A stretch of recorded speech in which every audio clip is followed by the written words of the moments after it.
So I used communication, all kinds of communication. So there was no, like you were going week to week confused about where you had to go. We had a plan. We knew where we had to go. We might change some tactics, but we didn't change where we were going. And I think that then allowed people a lot of confidence and ability to get there. Hello, and welcome to the Mind Your Leadership podcast. I'm Karen Suk, and in this podcast, I'm honored to speak with Rebecca Macieira-Kaufmann, a former Fortune 50 global executive who has a proven track record of driving successful business turnarounds and expanding operations globally. As the founding member of RMK Group, Rebecca now channels her expertise into advising hundreds of startup CEOs and executives on accelerating their business growth. She's also the co-author of Fit CEO, Be the Leader of Your Life, a book that has generated international acclaim for its focus on supporting leaders' holistic well-being. Join us as we explore her journey, drawing insight from an impressive career. Learn how to drive growth while prioritizing the well-being of both our employees and ourselves, and how to create high-performance teams. So, Rebecca, welcome. Thank you, Karen. Great to be here. And I want to start off, Rebecca, could you share with us a defining moment or experience from your career journey that have shaped your approach to leadership and business today? There are many, but one that comes to mind is I was asked to be CEO of Banamex USA, and I remember thinking, I have to say yes, because that's a dream. I always wanted to become a CEO. But I remember asking the general counsel of that business, is there anything I should read about being CEO of a bank? And he looked at me and laughed and said, you already know it all. You know, it's always that moment of be you. You got to where you are because of what you've already done. And I'm always looking for, the next thing about how I can learn more. But it was just a great dialogue with a gentleman I didn't know at the time. Amazing. So he actually told me, trust yourself, right? Yeah. It's all within you. And Rebecca, another question that I want to ask you, what inspired you to write your book, Fit CEO, Be the Leader of Your Life? A number of factors fed into it. One is I used to speak a lot at team events and I got asked to speak at local events in San Francisco, and people would stand in line after I spoke to ask me questions. And I started to note their questions. And a lot of their questions weren't about specifically my job or how I did my job, but sort of how did I manage my whole life and do my job? And so I took notes and listened to that over the years and thought someday I have to write a book on this. And when I became CEO of Banamex USA and I was commuting to Los Angeles and to Mexico and New York, I would pay attention to the same thing happened again in that role. But now I had a title for my book. I thought I need to describe it as being a fit CEO because it's really managing one's total health, mental, emotional, physical, spiritual, all those levels. And so I'd say it's that combination of people asking me questions and me being very intentional about how I focused on it, and I wanted to share it. Amazing. So you're really receptive to the questions of people and mindful to it. And you said, okay, so I will give them the service by writing this book and offering my wisdom. I love it. In a way, it's like mentoring at scale. That's right. Because a lot of people can read it and to see you and talk with you. Not everybody can. Right. Totally agree. So I'm now curious to learn from you. How do you navigate the complexity of leading large-scale organization change while ensuring your own personal well-being remains a priority? And this is actually what brought you to write the book, right? Driving large-scale organizational change can be exhausting. There are many, I talk about in the book that I take the time to make a plan and be very intentional about what I want to do. So I step back, think about what's the problem we're trying to solve and where do we want to get to. So I think about the end first and then think about how we're going to get there. I include people, always include the team, and I bring people along. If I don't have all the right people, then I bring on talent. So really important to have a team because you can do very little alone. You have to do this as a team. And then make sure I'm listening to the team and pulling them in to like, this is where I want to go. What do you think? And then together having a plan, and then being very mindful of the plan is only as good as our ability to execute it, and spending a lot of time on how we're going to execute it. And there I add a lot of routines, a lot of inspection routines to ensure that we are actually making what everyone calls KPIs nowadays. And I used to call milestones. So just, making sure we meet every milestone or KPI to get to that end goal. So very thorough and robust and diligent, but a lot of listening, a lot of thinking to spend the time up front so that your plan gets you to where you want to go.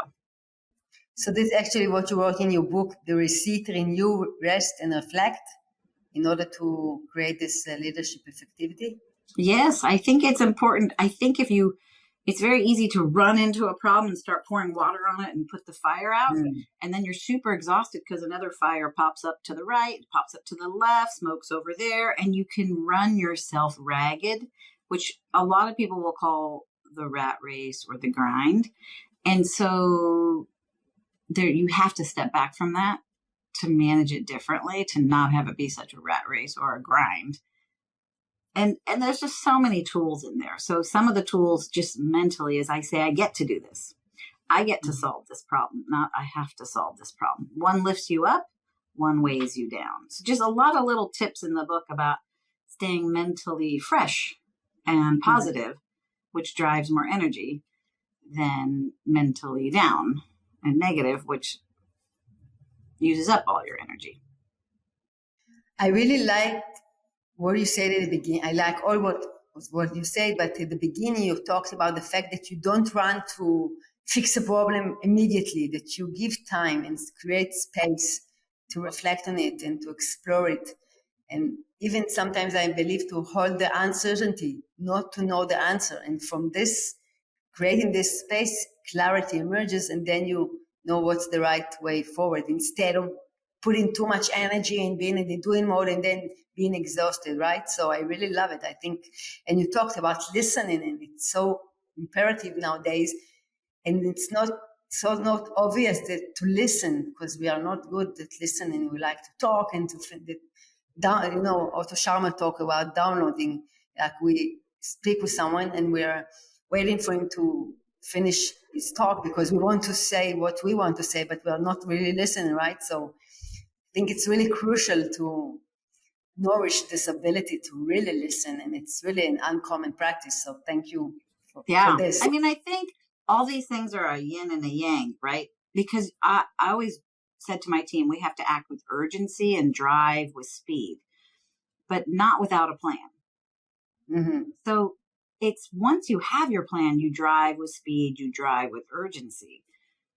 And I often would say to my team as well, thank goodness we are not, no one's had a heart attack. This isn't a crisis of life and death. Someone's not.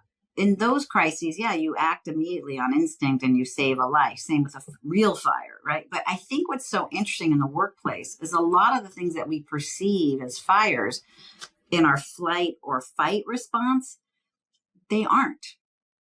But the way we're built, we think we encountered a lion or a tiger. And so we go to this fight or flight mode, when in fact, it is just another business problem to solve. And we do need to solve it quickly, but that doesn't preclude us from thinking about it for an hour. So true, because our brain is required to save us, to guard us, right? So we immediately in the fight or flight mode, and this creating this space enables us to take a deep breath and to go to the advanced part of the brain and then make better decisions based on our understanding, right? And when you talked about what you do and what you love, you talked about creating high-performance teams in order to achieve your goals. So I'd be happy if you can elaborate on it. What is important in creating high-performance teams? What are your expertise? Yeah, I guess I'm super passionate about high-performing teams. I'm super passionate about people. And I think people feel that I care and I coach and I help them develop. But the routines I put in place, I would call communication cubed. It's amazing how hard it is. So I've had organizations I've managed that have been 2,000 people, 5,000 people, 1,000 people. I've managed large organizations, but not. So what I've learned in those is that it's really hard to get everyone aligned to where you're going. So it requires a lot of routines and habits and consistency. And so I use communication, all kinds of communication, weekly team meetings with my directs, monthly team meetings with my full leadership team of people in management, a weekly tip email that was short and sweet, but here's what we're focusing on, and everything consistent. I never changed the goal. Mm-hmm. So there was no, like you were going week to week confused about where you had to go. We had a plan. We knew where we had to go. We might change some tactics, but we didn't change where we were going. And I think that then allowed people a lot of confidence and ability to get there. And then the communication, I can't underestimate. I mean, town hall meetings, round tables, meeting with, going. And I would, when I had a job that, one of my roles, I had about 400 stores, and the management team and the regional managers, I said, we need to be out in the field at least 3 days a week. So we decided Mondays and Fridays were our office days, and Monday, Tuesday, Wednesdays, we were in the stores. That was great. Then you're touching customers, you're touching employees, you know what's going on. And then when you have meetings, you all know the days you can have your meetings, or Mondays and Fridays. So we tried to create routines that were really healthy for us to be successful. And then success breeds success, and we're communicating. And another tactic in communication is best practice sharing. I even had failure meetings where we'd share our failures, and people were, are you kidding? Who's going to show up and share their failure? But you learn more from failures. You learn a lot from best practices, but you learn a lot from failures. So it was awkward at first, but then everyone got used to it and knew we were never going to shoot the messenger. We were learning from the failure. So a lot of communication. So first of all, I couldn't agree more that communication is the key in order to engage people and create this transparency and clarity of mind and connecting to the broader picture and the vision, right? But it's interesting, because in order for people to share the failure, they need to feel safe, right? That people won't use them against them. So how did you create this environment that people will feel safe to share the failures in the workplace, that the paycheck is at the end of the month depends on it? I always say, we need to test 100 things, and out of 100 things, 90 are going to fail. So it's creating a culture and constantly communicating that I expect 90% of things to fail when we're testing. Mm-hmm. So in a test mode, that would allow, I guess, a sandbox that you could play in, that we knew 9 out of 10 things would fail. So we would always put guardrails on our sandbox. So let's say we decided we would invest, X millions of dollars in testing, and it was okay within that testing environment and we expected 9 out of 10 to fail. If only 8 failed, that's amazing. And then sharing the failures, learning from the failures, that's starting small because it's test. Then when people see that's real for you, you can share the bigger failures. You can share like a real failure, like an audit failure. And so then they saw we were never killing the messenger. We were really learning from it. So I think people have to see it. Same thing with suggestion boxes. I had suggestion boxes, and you could write things in anonymously, but you have to act on it. And if you act on the small suggestions, people will start giving you the big ones. So I remember once someone said there's no coffee cups in the kitchen. And so we have coffee machines, but no coffee cups. We're always running out. So we just stocked way more coffee cups, and people brought in their own coffee cups, but we also stocked cardboard paper cups. And people saw, wow, they actually read what I wrote. So then they would tell you something at a higher level of risk, right? Or truth or failure. So it's multi-layered to show, oh, well, she really means what she says, and it's not fake. It's authentic. It's real. I love it, because I think this is so crucial, because usually, we're having a diagnosis in the company and people are filling questionnaires, and then nothing happened with it. And then cynical arises, right? Because, they only use it in order to achieve the goals, but they don't really give their attention, and then people are disengaging. And you're saying it the opposite, in saying once you ask a question and you really give your attention and people feel that you care, they will engage more, and they will feel comfortable and safe to bring more of themselves because they will feel seen. And Right. it's crucial, it's like baby steps, but it's so crucial. It's amazing, huh? Right. And I think even in live meetings, I would take questions. You know how no one raises their hand. So all the town hall meetings, I would take questions. And what I noticed is there was one set of questions I would always say, I'm not going to answer these. So people would bring up pay questions all the time. I'm like, I'm not going to answer a pay question in front of thousands of people for your area. And so I said to my head of HR, let's do this. Let's have brown bag lunches that people in XYZ role can come and you can talk about their pay structure, because the sales structure of commission is totally different than the back office operations compensation. So that was another way I solved it, which is compensation came up all the time. People want to understand compensation. They want to understand their compensation. And it became clear to me that a lot of people didn't understand our compensation philosophy. And so instead of trying to have a one fit all at a town hall meeting, we set up a series of brown bag lunches and really educated the different kinds of roles on how that compensation is derived, evaluated, bonus, et cetera. And that solved another level of trust, if you will, because I wasn't saying I'm not going to answer it. I'm saying I'm not going to answer your sales commission comp question in a meeting where 90% of the people aren't in sales, right? But I will answer but let's set up a way for everyone to get their comp information and learn. That's great. Even if the person have a question or employee have a question and I don't have an answer, it's okay to say, I heard you. I will need to think about it. I don't have an immediate answer. But only by giving your attention and acknowledging his question, this creates trust and engagement, right? Because usually as leaders, we learn that we need to have a coherent identity, that we need to show that we know all the answers, but sometimes we don't know immediately the answer. And it's okay to pause and to say, I will think about it. I need to consult. I need to take the time and to come with a question. And actually, there are many things we don't know the answers to at all. So people would ask me questions that I don't know the answer to, like, Rebecca, how long will it take to do XYZ that was related to third parties, say regulators? And I'd say, I don't know, but I think that it will take more time than we think. Great. So I think to summarize it, I think that given our attention and giving place to the different questions, even if we don't know, and being able to be in the uncertain with our employees creates even more trust and engagement, right? Right. And that's the safety then of why I could have a failure meeting. I didn't start the role with them to have a failure meeting. It was after, we'd had time together that they saw she really wants to act on the learnings. But I wanted everyone to know that we have to learn from these failures, for instance.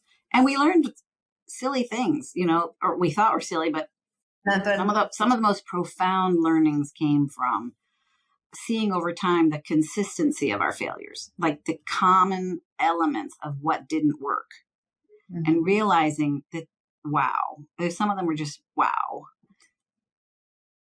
Like it can be small things that we reflect on them and we can change them, but only by reflecting it can create an epiphany, right? And say, okay, we should have done it differently.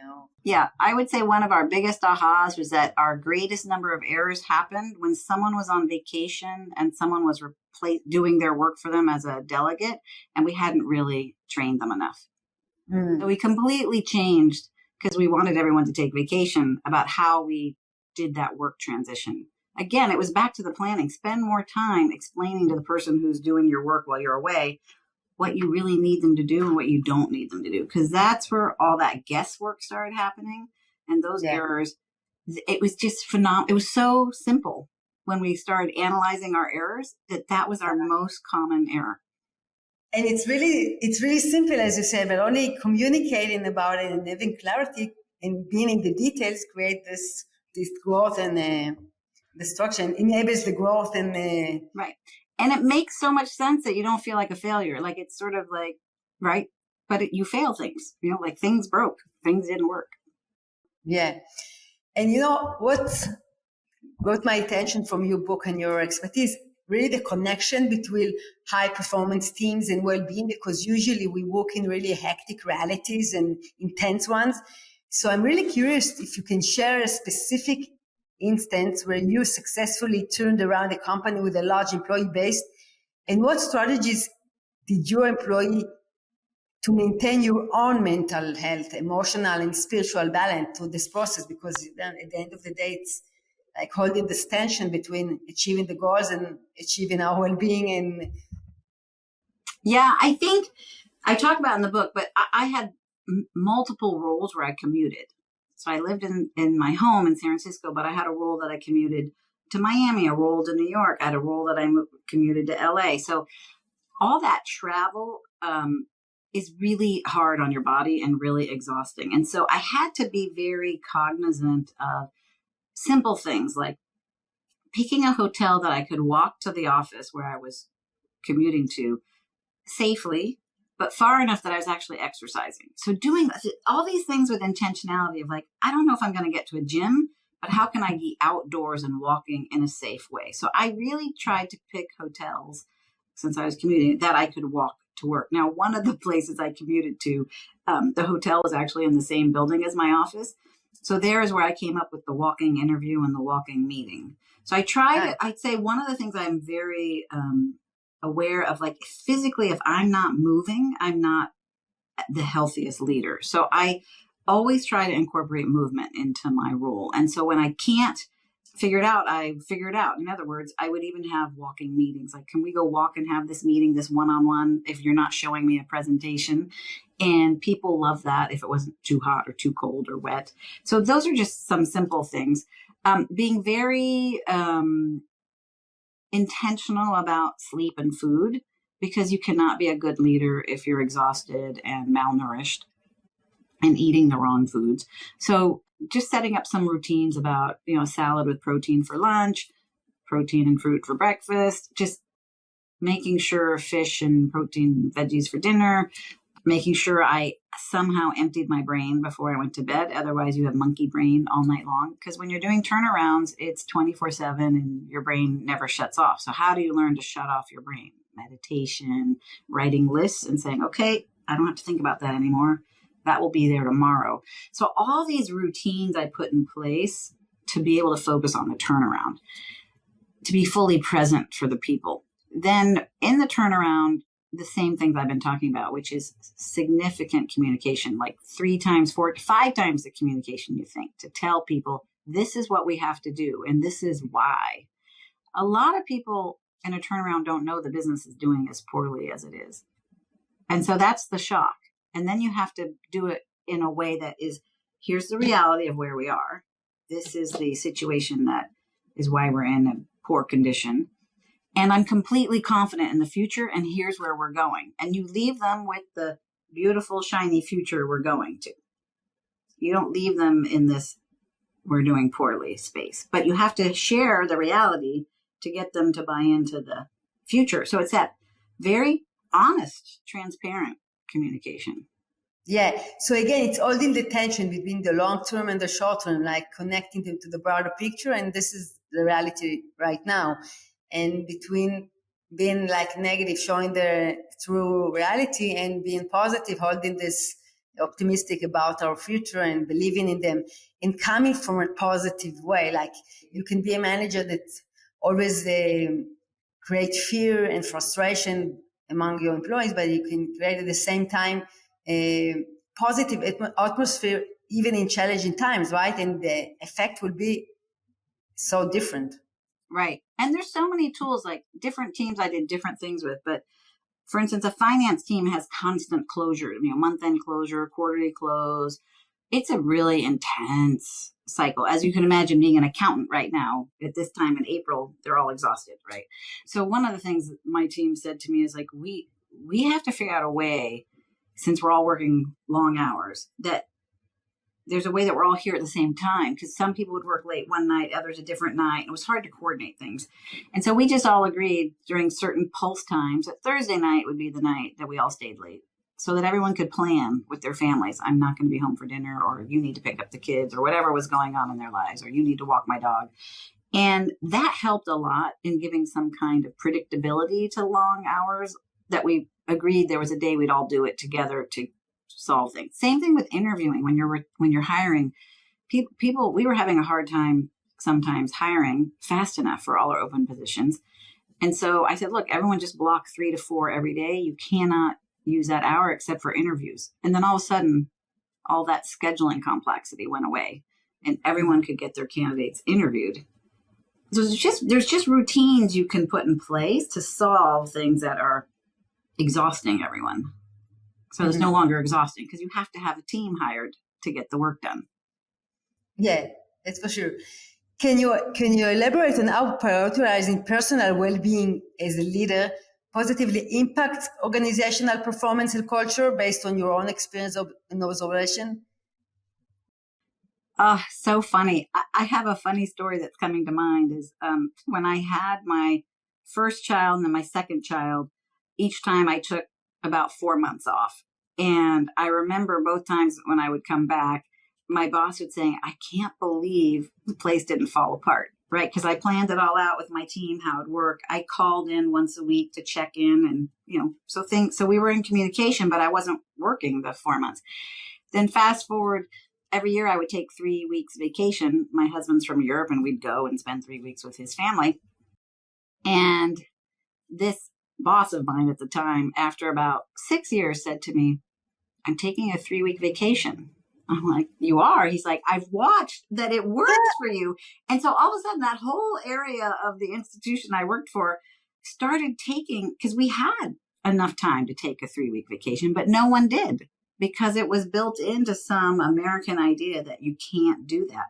Now, again, I called in once a week or I knew, or people could email me. So when I was on vacation, I would do email 1 hour a day, and then I would put it away in at the time, it was a BlackBerry, I would put it in my safe so it wasn't pinging. It's much harder now with the phone because there are cameras. So that's one of the things that I now, it's like, oh my gosh, you pull your phone out on vacation to take a photo and you have all these messages. So I think the boundaries keep getting harder. It's never not challenging is what I want to say. But I just put in a lot of routines that I could get my urgent and important work done while I was traveling, but not the mundane. I didn't go to meetings or, answer regular emails, but people, there's a way they had to label in the subject line, please read now. And I would review it on vacation. Yeah. So you said, first of all, it's amazing that I think this is what leadership means, right? Changing habits, changing structures, changing patterns, right? So actually your manager saw you walking the talk and succeeding with it, and it resonated with him, and he also adopted it. So I really love the story because this is what leadership is all about, right? Leading by example. I think it's boundaries. It's boundaries, right? So yeah, I can read your mind. So it's boundaries because I have boundaries, and also I will let go of a boundary if I have to, if it's really important. So I remember I was away on a beach vacation, and we got an offer to buy us, and I'm on the board, and I was the CEO at the time. That's something that you have to get off the beach, and you have to go into the business law, whatever at the hotel. And I spent my day making sure that we got that through everybody because that is my fiduciary responsibility as a board member. And so, yeah. And I'm now on a couple of boards, and I have been on vacation, and we've had merger offers, and I have spent, midnight calls on vacation. So it's like, what I would say is that 90% of my vacations have worked as vacation, and at least 10% get interrupted by things that because I choose to be in a governance role. So it's also accepting that, so I've sat in some lovely cafes looking at the beach on board calls. So I love it because, they talk about work-life balance, and I think there's not work-life balance, the integration between life and balance. And you say, okay, I'm going to vacations, and it's okay. I'm taking into account that 10% of the time I will work, and I accept it, and maybe you also love it, I believe, because if you do it, right? So it's finding what works for us. And I think each and every one needs to find his own integration that works for him and enables him to take 3 weeks off, because he knows that when he will be needed, he will have the time and the engagement to do what he needs to do. And I think this comes back to self-management. At the end of the day, as leaders, we need, first of all, to manage ourselves, right? Manage our thoughts, our emotions, our time, and to lead from this place. And once we are managing our own internal world, we can manage other people. Absolutely. And what's funny is I'm even so clear with my boundaries that when I went on some of these boards, I told them, oh, I can do all these meetings, but just not this week. I'm visiting my daughter. And of course, all the meetings happened that week, even though they tried to not have them that week. So then you have to go, okay, I have to embrace it. It is what it is and not stress about it. Mm-hmm. So you said you couldn't be at the meetings. You're right. I said I couldn't, but then, and they said, great, we won't book them. And then I arrive at my location 12-hour flight later and I'm on phone calls the whole time. But, you know, my daughter understood because she's seen me not do it on so many vacations. Yes. So it's also accepting it, right? Yeah, letting go. It happens. I clearly tried to set the boundary not to have the meetings on vacation. But guess what? I'm part of a board with other people. So it didn't work. Yeah. Life happens, right? Yeah, life happens. But because most people try to respect that, they certainly tried, but you know, there were just a lot of players. So you also, what I hear you say, we also need to have flexibility, right? To put boundaries. And once we see that everybody can do it now, and the only one they need to be flexible, so I will be flexible. So it's like putting boundaries, but at the same time being flexible and really listening to what the situation needs and finding the right way to act. And we talk about it in the book, in Fit CEO, about being seaweed. And some examples I give about waves will crash at you. And if you watch seaweed, you know, they bend all the way over. They hit the ground and then the wave goes back out and they pop back up. So that's kind of what I try to teach people. And in martial arts, they teach the same thing. Like take someone's energy when they try to hit you and you redirect it into your energy. So there's a lot of wonderful metaphors about how to be resilient, be flexible. I used to say to my team, be Gumby. And they all looked at me like, who's Gumby? And I thought, okay, we are generationally different. They didn't grow up with the Gumby cartoon that I did. So you need to show them. Rebecca, I really enjoyed our conversation. Is there any question that I didn't ask you before we wrap up that you want to share with our listeners? No, this was fantastic. I think we covered boundaries and resilience and taking care of yourself and communication and being transparent. And it doesn't get better than that, does it? No. Well, I guess we could end with be kind to yourself, be self-compassionate. Yes, and this is the most challenging part, so we need to have another episode talking about it, right? So, Rebecca, if people want to reach out for you, where can they find you? So 2 ways. There is the book website, fitceobook.com, and the email for me there is rebecca@fitceobook@gmail.com. And then on my website, RMK Group LLC, there's a way also you can email me, rebecca@rmkgroupllc.com. Great. Rebecca, thank you very much for your wisdom and for your time. Thank you. Hope you enjoyed the conversation. You're invited to subscribe to our podcast in order to know when we upload a new episode and follow us on social media. Thank you for listening. Until next time, take care and bye-bye.